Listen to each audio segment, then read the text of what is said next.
আজকে আপনাদের জন্য খুবই গুরুত্বপূর্ণ একটি ভিডিও নিয়ে হাজির হয়েছি। আজকের এই ভিডিওটি হলো, যদি আপনাদের স্বামী স্ত্রীর মধ্যে কোনো বিবাদ ঝগড়া লেগে থাকে, অথচ বা আপনার স্ত্রী আপনার ঘর করতে চায় না, সে তার বাপের বাড়ি চলে গেছে, তাকে আপনি কিভাবে ফিরিয়ে আনবেন, এইরকম যদি আশ্রয় আপনাদের সমস্যা হয়ে থাকে, তাহলে আজকের এই ভিডিওটি আপনাদের জন্য খুবই গুরুত্বপূর্ণ কার্যকারী একটি ভিডিও। আজকের এই আমলটি 100% পরীক্ষিত আমল, তাই আপনারা ভিডিওটি পুরোপুরিভাবে ফার্স্ট থেকে লাস্ট পর্যন্ত দেখবেন।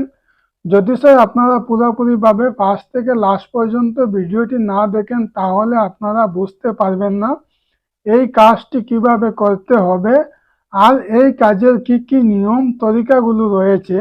নিশ্চয় আপনি কাজের নিয়ম তরিকা না জানেন আর কাজ কিভাবে করতে হয় সেগুলো আপনি না জানেন, আপনি যতই কাজ করুন না কেন আপনাদের কাজ সাকসেসফুল হবে না, আপনাদের প্রবলেম সলভ হবে না।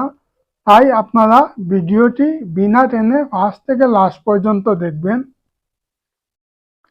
এই যে আপনারা স্ক্রিনে যে নকশাটি আপনারা দেখতে পাচ্ছেন, শুধুমাত্র আপনাকে এই নকশাটি শুধুমাত্র 3টি নকশা আপনাকে লিখতে হবে, আর বাকি কোনো কাজ করতে হবে না। সঠিক মতো আপনারা যদি এই 3টি নকশা লিখতে পারেন আর সঠিক মতো আপনারা যদি এই কাজগুলো করতে পারেন, তাহলে দেখবেন 100% আপনাদের প্রবলেম সলভ হয়ে যাবে। তাই এই কাজটি কিভাবে করবেন আমি আপনাদেরকে পুরোপুরি ভালোভাবে আমি আপনাদেরকে বুঝিয়ে বলবো, আপনারা শুনে নিন। কাজটি করবেন চাঁদের 14 তারিখের মধ্যে সোম অথবা বুধবার আপনাকে 4টি নকশা লিখতে হবে। চাঁদের 14 তারিখের মধ্যে সোমবার অথবা বুধবারের আপনাকে এই নকশাটি 4টি নকশা আপনাকে লিখতে হবে, ঠিক আছে। এই যে স্ক্রিনে আপনারা যে নকশাটি দেখতে পাচ্ছেন, সেই নকশাটি আপনি শুধুমাত্র 3টি নকশা লিখবেন। চাঁদের 14 তারিখের মধ্যে একটি তাবিজ আপনাকে কি করতে হবে, পাথরে চাপা দিয়ে রাখবেন। আরো একটি তাবিজ আপনি কি করবেন, আপনার শরীরে বাঁধবেন। আপনি যদি পুরুষ হয়ে থাকেন আপনার ডান হাতে ব্যবহার করবেন, আপনি যদি নারী হয়ে থাকেন তাহলে আপনার বাম হাতে ব্যবহার করবেন। এই যে আমি আপনাদেরকে আরো একটি জিনিস দেখিয়ে দিই, এই যে এই জায়গাতে আপনি কি করবেন, মেয়ের নাম লিখবেন, এই জায়গাতে আপনি আপনার নাম লিখবেন, ঠিক আছে। আর আপনি যদি কোনো পুরুষের জন্য করেন, এই জায়গাতে আপনার নাম লিখবেন, এই জায়গায় আপনার স্বামীর নাম লিখবেন, ঠিক আছে। এইভাবে আপনাকে এই তাবিজটি শুধুমাত্র 3টি তাবিজ লিখবেন। আর যেই সময় আপনারা এই তাবিজটি লিখবেন, পাক পবিত্র হয়ে একটি পাক জায়গায় বসে আপনাকে এই নকশাটি লিখতে হবে। একটি পাক জায়গা দেখে আপনাকে এই নকশাটি লিখতে হবে পাক পবিত্র হয়ে। আপনি যে কোনো কালি দিয়ে আপনি যে কোনো কাগজের মধ্যে এই নকশাটি লিখতে পারবেন। এই নকশাটি লেখার সময় আপনি কিছু সেন্ট জাতীয় জিনিস, আতর জাতীয় জিনিস মেখে নেবেন। আর 5টি আগরবাতি আপনাকে জ্বালাতে হবে। 5টি আগরবাতি জ্বালিয়ে যে জায়গায় বসে আপনি এই তাবিজটি লিখবেন, সেই জায়গা কিছু সেন্ট জাতীয় করবেন, করে পাক পবিত্র হয়ে পাক জায়গায় বসে আপনাকে এই নকশাটি লিখতে হবে, ঠিক আছে। এইভাবে আপনাকে এই নকশাটি 3টি লেখার পরে আপনি 3টি নকশা সুন্দর করে কেটে নেবেন। কেটে নিয়ে 3টি তাবিজ তৈরি করবেন, তাবিজ বানাবেন, তাবিজ আকারে করে নেবেন। তাবিজ আকারে বানিয়ে আপনি একটি নকশা কি করবেন, পাথরের নিচে চাপা দিয়ে রাখবেন।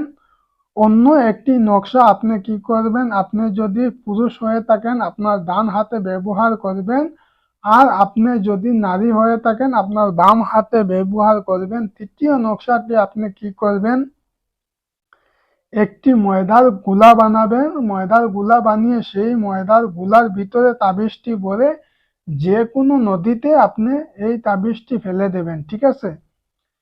এই যে আমি আপনাদেরকে যে নিয়ম তরিকাগুলো বলে দিচ্ছি, সেই নিয়ম তরিকা মতো আপনাকে এই কাজটি করতে হবে।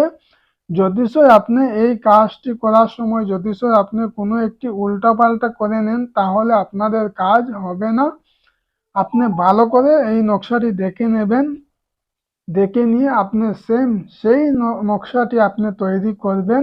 তো আপনি এই কাজটি করতে পারেন, 100% আপনি দেখবেন 7 দিনের মধ্যে আপনি এই কাজের ফলাফল পাবেন ইনশাআল্লাহ। তাই এই কাজটি করার সময় আপনি কোনো এক গলতি করবেন না।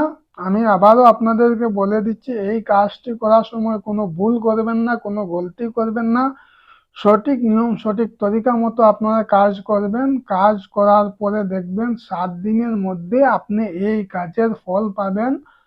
আপনার স্ত্রী বা আপনার স্বামী আপনার কথা শুনতে বাধ্য হবে। আপনার স্ত্রী যদি আপনার বাপের বাড়ি, আপনার শ্বশুর বাড়ি চলে যায়, তাহলে আপনার স্ত্রী ফিরে আসবে, ফিরে আসতে বাধ্য হবে। আর যদি আপনার স্বামী যদি আপনার কথা না শুনে, তাহলে দেখবেন আপনার স্বামী আপনার কথা শুনবে। তাই কাজটি সঠিক মতো আপনাদেরকে কাজটি করতে হবে। আশা করি আপনারা পুরোপুরি ভিডিওটি ভালো করে বুঝতে পেরেছেন। যদি আপনাদের বুঝতে অসুবিধা হয়, ভিডিওটি ভালো করে দেখে নেবেন, দেখে নিয়ে এরপরে কাজটি করবেন। সুস্থ থাকুন, ভালো থাকুন, খুদা হাফিজ। পরবর্তী আপনাদের জন্য এইরকম আরো গুরুত্বপূর্ণ ভিডিও নিয়ে আপনাদের সম্মুখে আবারও হাজির হব। সুস্থ থাকুন, ভালো থাকুন, খুদা হাফিজ।